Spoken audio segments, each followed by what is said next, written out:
Once upon a time, there was a young couple who loved each other very much. They were blessed with 3 special children. The oldest boy was named Aidan. This is his story. The couple was composed of a beautiful young girl and a rather nerdy boy. While some might think they were mismatched, they shared one quality that virtually ensures matrimonial bliss. They agreed on what type of music to listen to on long car rides. Thus established, their happy home was lacking only the tittering laughter of small children. Although they had no previous parenting experience, God saw fit to bless their home with a baby boy. As often is the case, the baby grew into a toddler.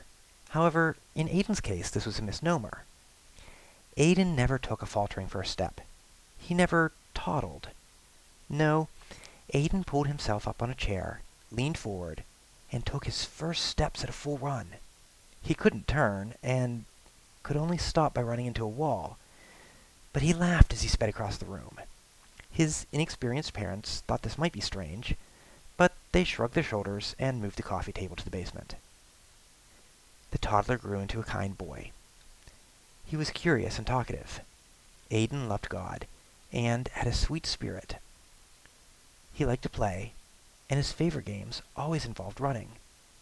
He wasn't the fastest boy, especially over short distances, but he never got tired.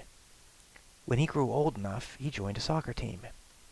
Aidan would run up and down the field, often forgetting about the ball. He simply loved to run. Until the day he couldn't. Aidan limped across the soccer field. He hadn't been injured, but his knee was swollen. His hand also swelled. Other joints soon followed. A doctor thought Lyme disease, but the tests came back negative. An orthopedist took x-rays, but found no explanation. When the pain spread to his jaw, there came a frantic trip to the emergency room at the children's hospital. The diagnosis was juvenile idiopathic arthritis, an autoimmune disease that causes a child's body to attack itself. It affects about 0.1% of children and results in pain and joint stiffness. It can also cause swelling of the eyes, heart, or lungs. If left untreated, the resulting damage can be permanent and devastating. Aidan was 7 years old. His parents cried. They were told that Aidan may not be able to get out of bed some mornings. He may need different clothes, as he would struggle with buttons. There would be blood tests, and needles, and pills, and of course, there would be the pain.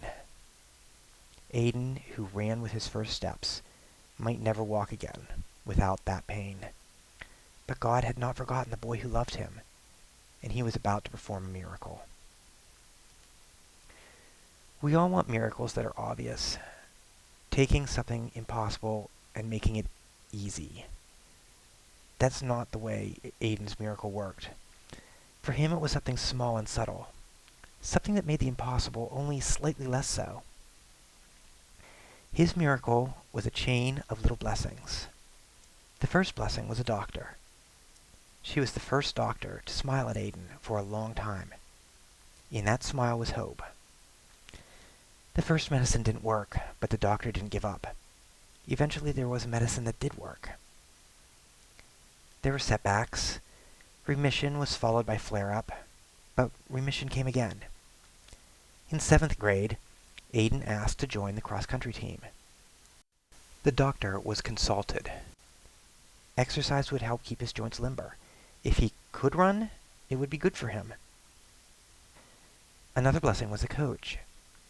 Before the arthritis, Aidan hadn't been a sprinter, but he was able to run distance. His parents hoped that despite disease, he could do well. The coach welcomed Aidan onto the team.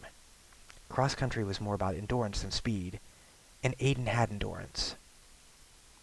The older boys were a blessing. They accepted him on their team.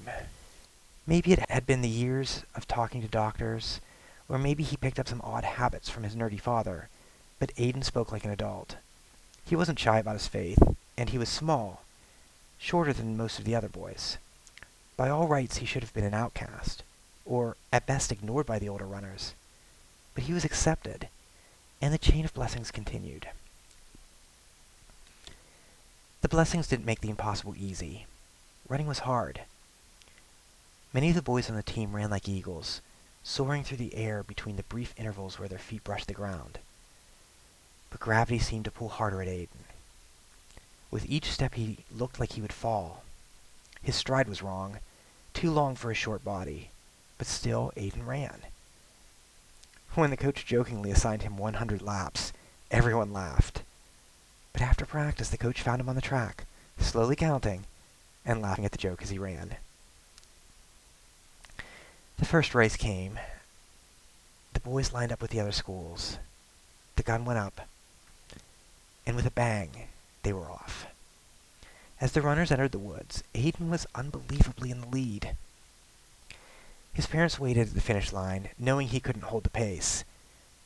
But when the runners came out of the forest, Aidan was still at the front.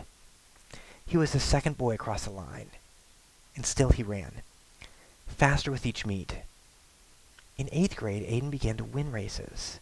He led his junior high team to victory at the Tri-County Championship, finishing in first place. In 9th grade, he joined the senior high team as a freshman. He quickly became the fastest runner at his small country school. Now he was competing with older runners and wasn't individually winning, but his team was inspired, and they each ran a little faster. He led the team in an undefeated season to their first ever section title. A Tri-County Championship for the senior high team followed. Aidan ran on. At the division level, his school competed against private institutions. They recruited top runners with scholarships. His small public school finished in impressive 5th place, defeating many of the private schools, but only the top 4 teams would advance. The season was over for the team, and they returned home, celebrated champions. For Aidan, there was a time when running was out of the question, when winning a race sounded ridiculous. A section title was unheard of.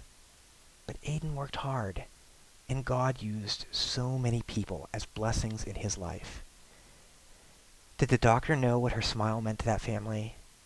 Did those boys who accepted Aidan know what they were doing? There are small, slow miracles happening around us every day. You may not ever know the part you play, but sometimes insignificant things make the most difference. Unbelievably, Aidan advanced to the state finals as an individual qualifier, one of the few freshmen to do so. He ran well, easily placing in the top 10% of single-A runners. He is one of the 30 fastest freshmen in the state. Aidan is currently active arthritis-free. He still takes medicine, but a dose far below what his body weight should require. His family hopes for the day that he will be in full remission. For now, Aidan continues to run, to hope, and to look forward to the next cross-country season.